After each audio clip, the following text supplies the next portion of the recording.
So, welcome to all another live tuned episode of Tomcat on Sonic Box. And today we have Megan Blanchard from Stalker Kitty Hi. stalking on in the studio or whatever this place is.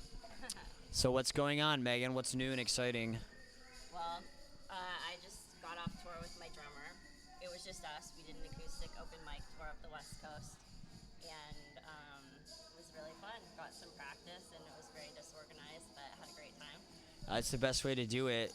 Completely unorganized and falling apart with So, band members missing. How many people are in the band?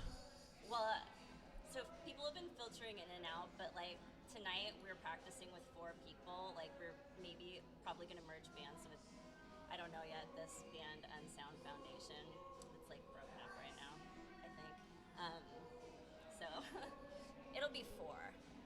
4-piece. And you do vocals and guitar in it? Vocals and guitar. I also do a lot of solo stuff too. And but in the band, I hope to play less guitar and Focus on more vocals. development. Nice. How what was your? Because I know like when I met you, you just had like the solo thing going. How did Stalker Kitty come about? So I don't like spending large amounts of time alone, and I always knew I wanted to be in a band. It was always my dream. Like I love 90s bands. So I decided that I should probably do it, and at the time I was working on a project called Apocalypse Meow with my business partner. I remember that. Yeah, we were. Whatever happened with that? Well, we filmed like a sort of like teaser trailer to try to raise money, and then we didn't really raise money. Like Story of my life. So anyways, we were making this film Apocalypse Meow, and we had this random email, like stalker emailing us. Their name was stalkerkittyknows@gmail.com. Uh-oh. And like threatening us and stuff. Like, I know what you're doing. Stalker will stop you. And I just was like, that's got to be the name of my band. That's weird. I love it. But it ended up being a mole in the group. Why did they end up being a mole in the group? Yeah. What does that mean? It means that it was somebody in the group, like in our production company, just fucking. Oh, okay. everyone. Okay. So that's weird. And then you just started like how did you and your bandmates or drummer meet? Like just do you already know each other or like looking for bandmates? No, I play with this company, Planet LA Records, sometimes, and so I was playing a spot at their Christmas party, and the drummer was at the after party, so that's how I met him. Oh, nice. And then actually the other 2 people the people I'm playing with tonight, I actually also know through Planet LA Records. Works out. It's the cool thing about like I don't know. I try and use like opportunities while at now I'm getting your text messages. Can't pay attention to that right now. But yeah, it's always like, oh, why am I at this job? Like, it's okay, I need to make money, but you gotta like it's cool when you can like utilize those opportunities or meet like people to like create the arts through it, stuff like that. Yeah. So you guys toured to Portland, and it was a disaster. Yeah. But it was a beautiful disaster. What was the most like disastrous part of it all? Well, it was just stressful, like not knowing where I was gonna sleep at night, or sometimes where I was gonna play until the day of, you know. Oh, you didn't even know you were gonna play? Well, some of them we did, but some of them we didn't. Oh But, shit. So we ended up playing in Santa Barbara, which was awesome, at this place, Whiskey Richards. And then we went to Sausalito, this place called The Bar. It was awesome. And then Eugene, Oregon was one of my favorite places. I loved it. Yeah, you were saying that. And it was really weird to me because I don't know what I've seen in Eugene just seemed like.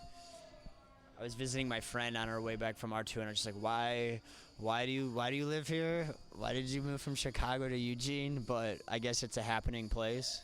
I don't know if it's happening so much as maybe I just stumbled upon the right crowd. We were doing couch surfing and like that app. And Oh yeah. Yeah. I keep telling my bandmates to get that app because we're still trying to figure out where the fuck we're gonna sleep. And we had no profile, no picture. People were just like, yeah, stay on our couch, whatever. so we ended up staying with this like crazy artist co-op thing, and it was that. So that's probably like, and we just stayed up all night and like talked to people and played music. So it's kind of my favorite. That part. sounds like fun. And Yeah. we did Portland. Portland was cool. I liked Portland. I did some good thrift shopping there.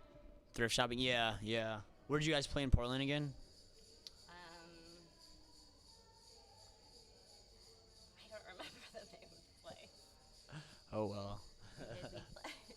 They'll remember you, I guess. So and you guys, you guys play LA a lot or not really? Or you're trying to work on that? I've played LA for like a long time, but I've basically like taken some time off to try to get the band together. And so hopefully in like August we'll have our first show. It's like this art show, like drag show thing we're trying to book. Oh, weird. So you've already gone on tour before, even playing the hometown. That's cool. Yeah, because I cared what people here thought, but on tour I didn't care, so I thought we might as well get better that way, you know? Yeah, yeah, it makes for a good practice and Yeah. exposure simultaneously. And just sort of like put yourself through the ringer to see if you could do it. I Yeah. just had time off, and I was like, all right. How far in advance were you guys like, let's do it, or was it kind of like spontaneous? I found out like maybe like a month before we left, or 3 weeks before we left. I found out I had time off, so then we just sort of were trying to put things together. Oh shit. They were getting put together and falling apart at the same time. Oh yeah, that's how it works, especially when you're hitting like last minute. Yeah. But I guess springtime's a better time to do it than like in the summer everybody's trying to tour and everything's like booked everywhere, even like towns you've never even heard of. It's like, no, sorry, we're full. Like in Iowa, it's like, really? You guys have gone on tour a ton, huh? No, this will be our second tour. Oh, really? Yeah, I've been trying to tour for like 8 years, but last year was our first Death Cat tour ever. But I've played in like different states. Well, one time we went from Chicago to New York and just played New York, which was a disaster. But I don't know if I consider that a tour. It was kind of just like, we're gonna go play New York. So how long have you been playing like your solo stuff? Long time? Maybe like 6 years or something. 5, 6 years. It's a long time. What Not as long as some, but what inspires you to make music and songs? Chris Cornell. Chris Cornell. The sound of Chris Cornell's voice. It happened. It happened at a live concert. I went to go. I'd seen like Soundgarden and stuff, but I saw him do like his solo acoustic thing, and my jaw just dropped. I remember like I was drinking wine, and then all of a sudden like my attention just got like ripped, and I was like like held somewhere in like transcendent rapture. Yeah, wine always makes things more magical, typically. Yeah, you'd get along with our drummer Harry Cloud. Then he's a big Soundgarden and like '90s and like grunge and like stuff like that. He's just asked me the other day. He's like, do you like Soundgarden? Did I already ask that? I was like, yeah, I liked the stuff on the radio, but I had Jar of Flies and I just like it was too slow for me.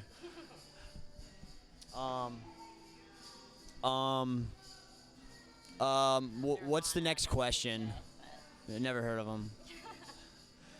No, that's why I started playing guitar. Yeah. No, that was like the final thing that made me want to play like guitar. I was like watching a documentary and there was like the part where they said like he hated to go shopping and he was like sleeping in his car and had no shoes and showed up to the studio with no shoes because he lost them like playing a show before. And I'm just like, I'm like that's who I want to be. And look at you now. You're an inspiration, and you make films. Yeah, and I sleep on a couch. So what's the future plans with Stalker Kitty? You guys gonna do some recordings or work on new stuff first, or I guess I would imagine get the hang of like having a steady lineup first, probably. Yeah, I think it'll probably take like a month or two. I think in the next 2 months we want to be playing. In the next month, not hopefully 2 months we have recorded. Yeah. But by 2 months, hopefully we'll have recorded like Yeah. 5 songs. Just get it down first. Yeah, that's the plan. Cool. So are you typically like with the drum? It's like well, yeah, I guess that's a pretty good guess. Like you write the songs and then like he learns the parts. Are going to be more of like a collaborative thing or I both? think with this band we want to collaborate. Eraserhead is one of the band songs. I wrote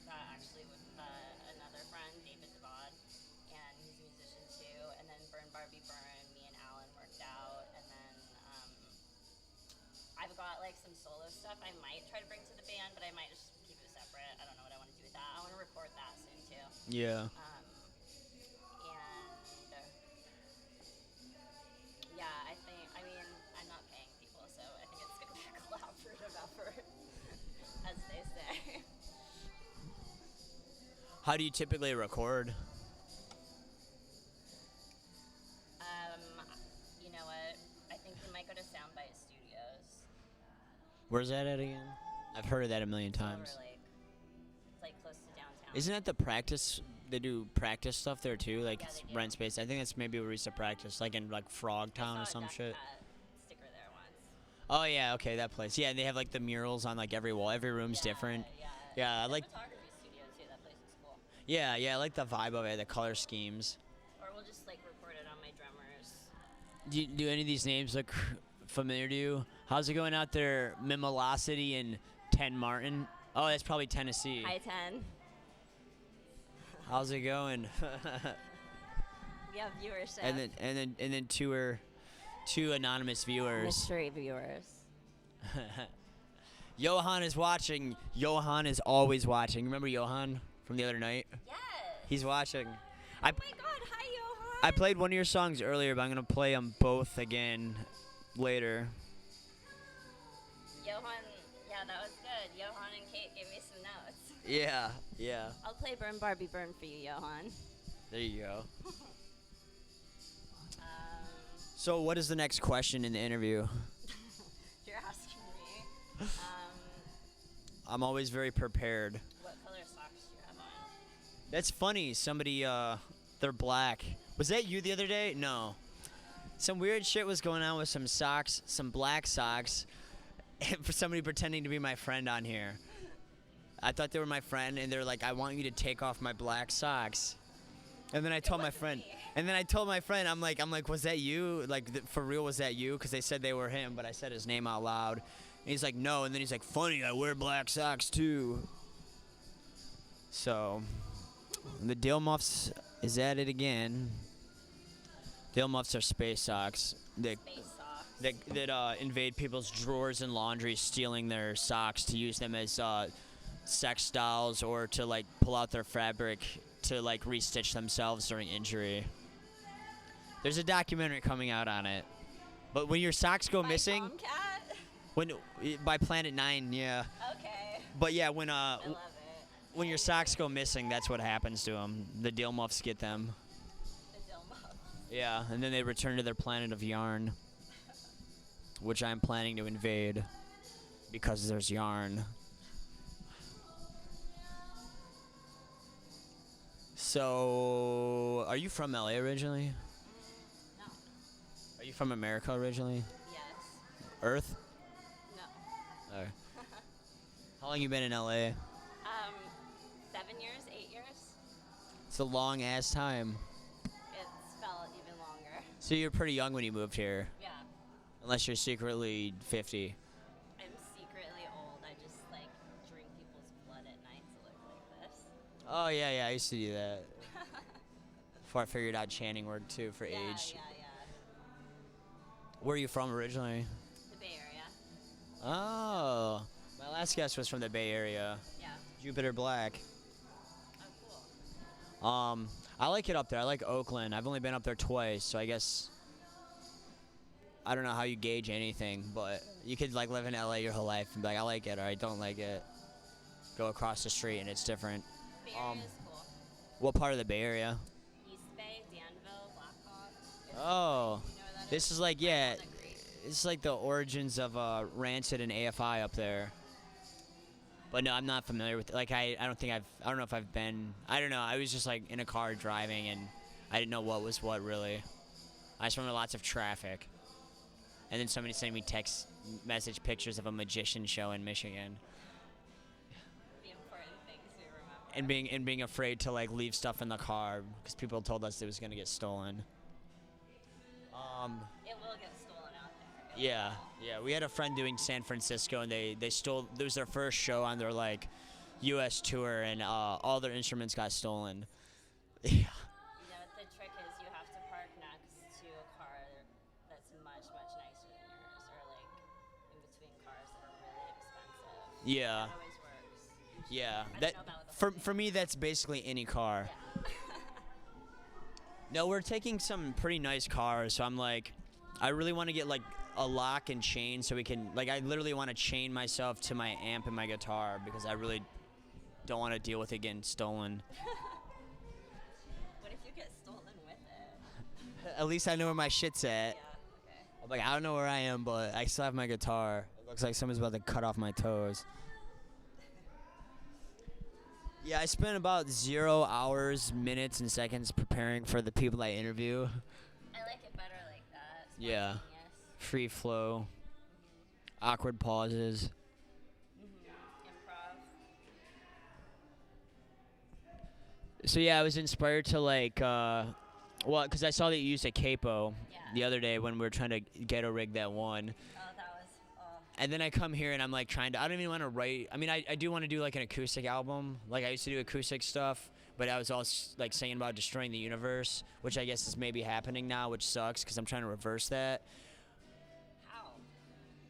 So many, I don't know, people talking about like these atom splices, all this, that's why it's like, you gotta be careful even like what you create in fictitious realms.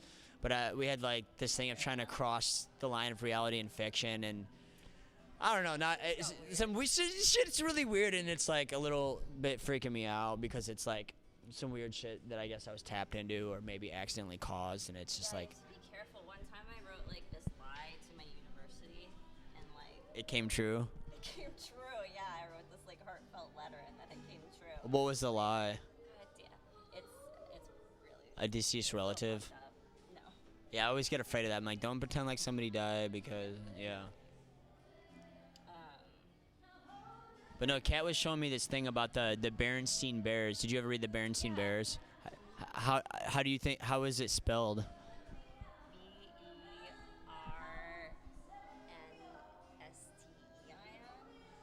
Berenstein. Berenstain. Well, I guess,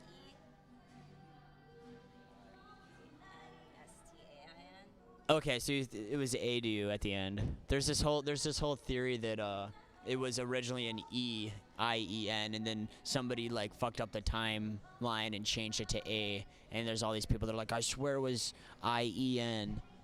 And that's kind of how I remember it. But also, I read these books before I could actually read, so it was like my mom reading them to me. So I don't really know, but I don't know what the fuck it means. Or people are just like making shit up in their heads and think it's real. I don't know. I don't think I'm a credible Source, yeah. I mean, that's all people are going off of is that in their memories it was spelled a different way. Definitely don't want to. And I know in psychology that like what you remember is totally not what actually happened for like a large part of it, especially aesthetically. So how have your dreams been lately? What's like the weirdest dream you've ever had? I used to have these dreams that, until I was like 15, I had dreams that my dad turned into a werewolf and was trying to kill me. Oh, cool. And then they just mysteriously stopped. It's really weird. Was your dad really hairy? No, when he was a nice man. Did you see him like staring oddly at the moon at certain times? That might have been it. Okay, so lately though, my dreams have been actually kind of weird and like turbulent. Yeah. Yeah, I just always ask people about their dreams, and then just I guess again like with the line between reality and fiction, or like what we create or tap into. Do you find any significance from dreams, or not really? I've like dreamt into the future before, like the day before, like And then it like happened. yeah, like exactly to my dream. Well, that's pretty fucking significant. Yeah, my mother says that sometimes she dreams into the future too. That's cool. I want to do that. That sounds kind of terrifying, actually. Try eating chicken late at night. Oh, you don't eat. You don't eat. I don't eat dead animals. I do the no murder thing. Neither do I, but I do eat fish, so I guess that's dead. That's the animal. I'll eat ficken before I go to sleep, though. The fake chicken. I'll make some fake chicken and waffles. I stopped eating right before I go to bed because I woke up. I ate an entire pizza, plus some other stuff, and then I got sick the next day. I'm like, I slept 8 hours. What the fuck? Or maybe 6 hours. And then I learned like your body digests food while you sleep, and it doesn't let you go into REM. Oh. So it's like that whole time you're digesting food in your sleep. It's like there's no point to sleeping. I didn't know that. Yeah, Do you want to hear something else weird? of course. So, I don't think they're tuned in right now, which is a good thing. But my mother and my brother have both had like experiences levitating, like In their sleep? no, like spontaneous, like while they're wide awake. Really? Yeah. Like my mom was a little girl, and she just remembers being in the other room, and all of a sudden just like floated, like her mind was free, but then when she noticed she was floating, she fell, and she swears to God it was like 100% like real, like as we're talking right now. Goosebumps. That's And crazy. So my brother had the same thing happen to him about the same age, and they didn't tell each other for many years. But one time he was just like walking through like a hallway at school, and he was just like sort of skipping. It was more like he was skipping, and it's almost like he starts skipping on air, and then he realized he was in the air. While he was at school? Yeah, and then he fell. Oh shit. Yeah. Like, That's no one was around. Yeah, of course. So Otherwise, their consciousnesses would have inhibited him from doing it, probably. Exactly. Yeah, it's weird how stuff like that always works. Yeah. That's cool. So you guys got some crazy shit in your genes. Yeah. Those are the only times they've been able to do it. Yeah. I want to levitate. Never had any. I've had a lot of really strange psychic experiences. What? Share some of I'll them. tell you one more. Okay. So this is before I found Buddhism. So I was like doing this other thing called the Course in Miracles, and What's that? It sounds like some like feel good like buy your way into it it's type of thing. basically like a meditation thing. So I was doing it, and then I was like running, and I was in Boston, and I felt like going into this cemetery, and like I'd never been to Boston before. I was just visiting a friend there, and so I was running, and then I was walking through the cemetery, and I was like, I feel like I need to be here. Like I don't know why. And so I was just like kept keeping my mind open and like sort of meditating as I walked. Then all of a sudden I came upon like a huge headstone and all these headstones of Blanchards, like an entire family of Blanchards. What the fuck? Yeah. This stuff happens to me all the time. That's I don't even know what to say to that. Yeah. It was okay. Anyway. Share another one. Back I to love music. I love this stuff though. What I mean, like that was sort of like a significant, huge thing I saw, but like little. What do you think? Do you think it meant something, or like it didn't really sync up to? I don't think it meant anything because I have weird things happen, and I don't know that. Like you hear that they're like pointing you in the right direction, but I don't think that's true. I think it's just like the universe spontaneously like just weird. Like magnets or something? Yeah, yeah. I don't know. I mean, I don't know how it works.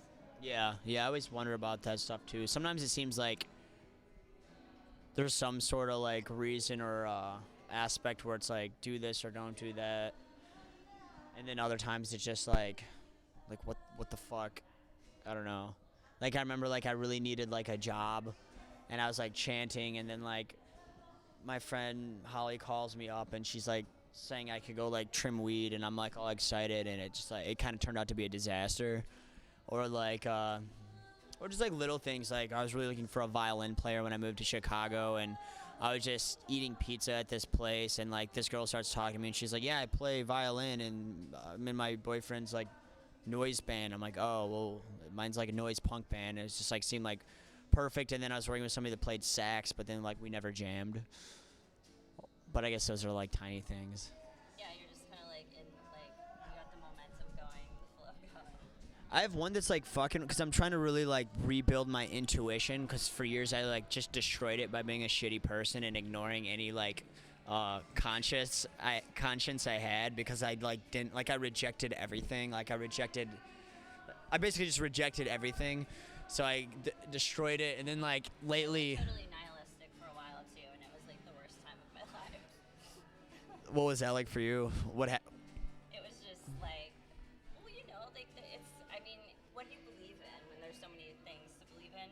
But believing in nothing is like dangerous and destructive as fuck. Oh yeah. Yeah, I had like a weird I don't know where. I think it started with like, for me it started with being like bummed out and miserable. This actually will take us to like right where I was about to go anyway. Like I think it was like 2009. I was like working on Death Cat's first album, and it was either going to be called Nihilistic Love Despair or Anti-Existence, which it turned into Anti-Existence. Like anti-existence. And it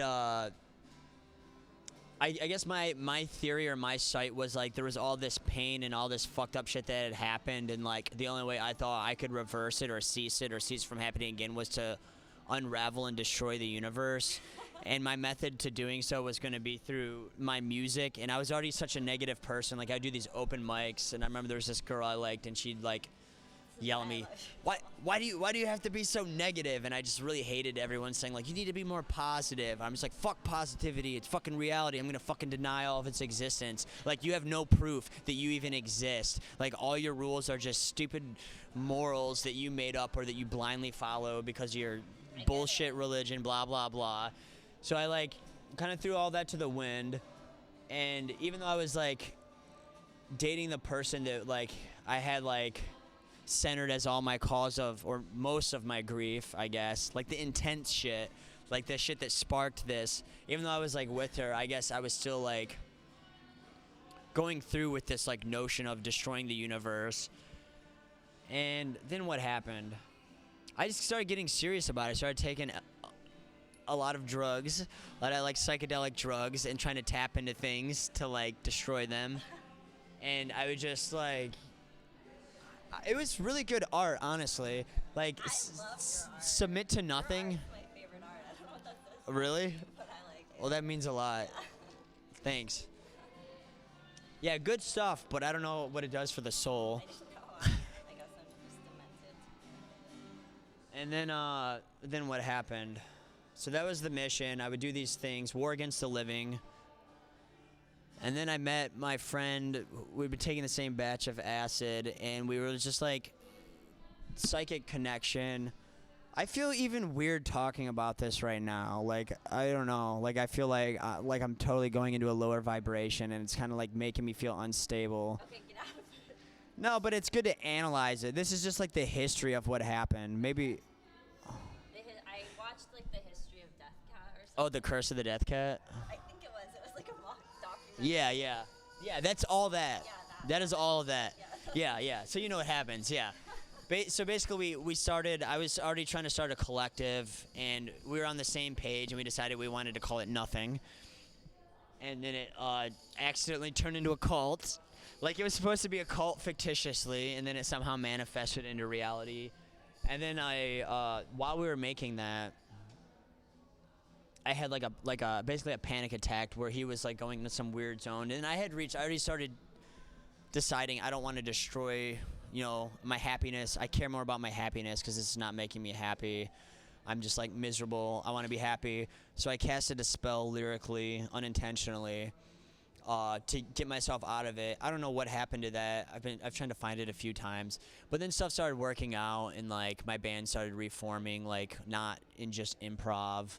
I had already stopped doing drugs because I had some weird experience where I almost murdered all my friends. And then things just started getting better, but I was like, nothing happens after you die, but I'm going to become God anyway afterwards. That was our thing. We were going to become God. Because I think maybe people do in certain degrees, like, you go through your cycles, and it's that, like, but I didn't understand it. I think what happens is, like, the attaining of Buddhahood or the enlightenment or expansion and becoming everything, going from an ego to everything, to the selflessness. But we just thought we were going to be God or something like that. And it was weird, and then I thought he was trying to hijack my mind, and I became really paranoid for 2 months, and everywhere I looked, I'd see, like, double digits and 11s everywhere. and I just felt like my brain was constantly being like bombarded, and then it was trying to like hijack my body to like fuck my girlfriend while I was in my body, and then I would just look and I'd see he'd send me weird letters, and everything he would say was in synchronicity to like my dog being like put down or just like weird stuff like nonstop. So I had to like tune it out, and then what I realized was, and I'd see like visions of hell everywhere. Like I'd see like a poster saying talking about like, but hellfire is eternal, weird shit like that. And then It probably was really happening, but like nobody else would notice it unless you took a picture of it. Then it would stay. Do you know what I'm saying? well, I mean the physical stuff was happening, and we were definitely tuned into something. But what I realized once I came to terms with it, like, because I was really making sure, like, don't lose your fucking mind here, because you're really close to it. And my other friends around me were losing their minds and talking about hellfire and drawing weird things and being possessed and shit. And then what the fuck happened? And then I remember like there was this girl on the train that was talking to me and my girlfriend, and she was part of like the Arts of Life program or something, where she had Down syndrome, I think, and she was telling me about like her. She was showing me her art, and I was like, oh, that's cool. And I was just like, there's like cool innocent people, and like I don't really like this like fucking paranoia or this pain, or like I don't, because my thing was always like I want people that don't know what pain is to experience it, and the people that have been suffering to be alleviated from it. So the whole thing was like inversion, like reversing all positive into, yeah. So then eventually, and then I realized all this paranoia was like my own thoughts that I had wanted to inflict amongst the masses, like happening to me. So it was like a mirror that happened, but it was in a weird funk. And then I bounced away from that, and I was like, all right, I want to spread like light and good and like love, and like I can't destroy the universe because I exist now. So that in itself contradicts itself, even though maybe the universe contradicts itself anyway. And then I was thinking today, I was like, maybe like things are being inverted into all that insanity that I created, and then all the good stuff I'm accumulating is gonna become the equivalent of negative, and then I'm just gonna have to fight from the ground on up all over again. That's kind of what's happening though. Karma coming in and cleaning out. Oh yeah, so, but I don't know. I mean, I learned from it. Obviously, Buddhist now, for the most part. But what I was thinking was that album Anti-Existence. Like I pressed up 1,000 copies for some reason. I mean, I know why, but I was like, should I be like spreading that now, like knowing what I know and like trying to bring like light, because it's. That's the thing. Like where's the line of art? Sometimes I worry about that and wonder if like I see something come true that I sent. Like I don't know. I mean. I think it depends on the intention, Yeah. and the thing is, like I was watching this. My girlfriend sent me this. I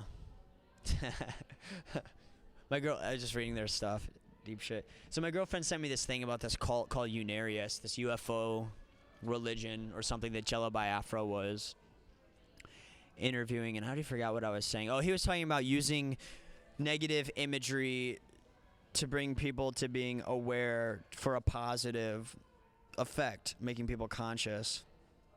And I guess for me, Anti-Existence was done out of an emotional response of anger and pain, but now that I understand it, but I didn't understand it when it was recorded, but it's kind of humorous. And I think maybe because it was originally stemming from a place of innocence where it wasn't like, these were like, I don't know, like a coping method, I guess. I don't know. I guess I'm just really trying to like argue that it's okay to like put this shit out there since it's already made. So I don't know. And then like I'm hearing about this weird stuff with that. Oh, that was the other weird thing that Adam Splicer or whatever, the cat, was talking about in France, that somebody I went to school with when I was in this whole like nothing cult thing. His dad was a part of that, and we like that's in the documentary before it actually existed or I knew. So then I'm like, did I manifest this through art? Because some fucked up shit's happening. But what happened in our thing was it actually went a different direction and was better. But I don't know. Yeah, that's enough about that. We're supposed to be talking about you. So how did you get out of your nihilistic tendencies? Basically it was Buddhism, I think. Yeah. And you met John what's his name or something, like he was passing out flyers or something? Yeah, so here's a weird thing that happened. Another one. I learned about Nam-myoho Renge Kyo because I was watching a Courtney Love documentary. Yeah, I remember you talking about that. Yeah. And then I was like, what is that? Namyo Renge Kyo. So I tried it. I said it for like 20 minutes in the morning, or maybe morning and evening for like a few days, or I don't know, maybe it was like a few weeks. And then I was at Runyon, and then all of a sudden I met this What's guy. Runyon? It's a canyon. It's a hill that people run up and down in the middle of West Hollywood. Okay. So he handed me a flyer and it said Namyo Renge Kyo, and I was like, holy shit, I have just been saying this. And then I found out the temple was like 2 blocks away from where I lived. Oh wow. Yeah, and there's only like 6 in the country, so I thought that was pretty cool. Yeah, yeah. No coincidence, I guess. I mean, when I first started going to temple, I accidentally hit that guy's car. And I was so afraid I was going to be fucked, but nothing happened. Yeah, I remember, like, when I came across the Nam-myoho Renge Kyo, it's like, I didn't know what it was going to be, but I knew I was going to, I knew I was going to find it. Like, I had already started, like, trying to, like, progress towards, like, positivity and stuff, and, like, you know, I had a pretty fair grasping of, like, how things worked on, like, a cosmic scale to a degree, but I just couldn't master them, and I was still, like, doing fucked up shit, but I was like, I'm gonna move to LA, there's gonna be no stuff out there, I'm gonna, like, figure out something, it'll be, like, a meditation, probably, like, Buddhism, and it's gonna, like, help me, like, focus in on shit, and then, yeah, and then I was like, something big's gonna happen in April. And my friend Holly, who I chanted but I couldn't pronounce it with, she's like, come hang out, meet me at temple. I'm like, I don't want to go to a fucking temple. And then, but then I did, and then I was like, oh, I guess my movie didn't get picked up and my show didn't get, like, turned into something, but I guess this is, like, the big thing that I, like, felt was gonna happen. And I've become sane ever since, and it was really weird becoming sane. Yeah? Yeah. Are you still coming, like, you came sane? Yeah. I came partly sane, too. Yeah. Actually. Yeah, I think. It's, like, strange at first because it's like you, like, relate to being insane, or it's like you don't even want any part insanity. Like, you don't even know how to, like, speak, like, a straightforward sentence. So it's kind of, like, depressing. It was like letting go of, like a tumor that had become your friend. Well, sometimes it's fun to speak gibberish. Wait, can you hear her? Is her mic not on? Oh, no. That'd be here. Talk like how you were. Hello, testing. Go back to how you were, though. Hey, what up? Can you hear me? Has All my right. mic been off this entire time? Wait a minute, is this you or is this me? Okay, I turned you up way more. Oh man. Aw. Here, I'm gonna pause the recording.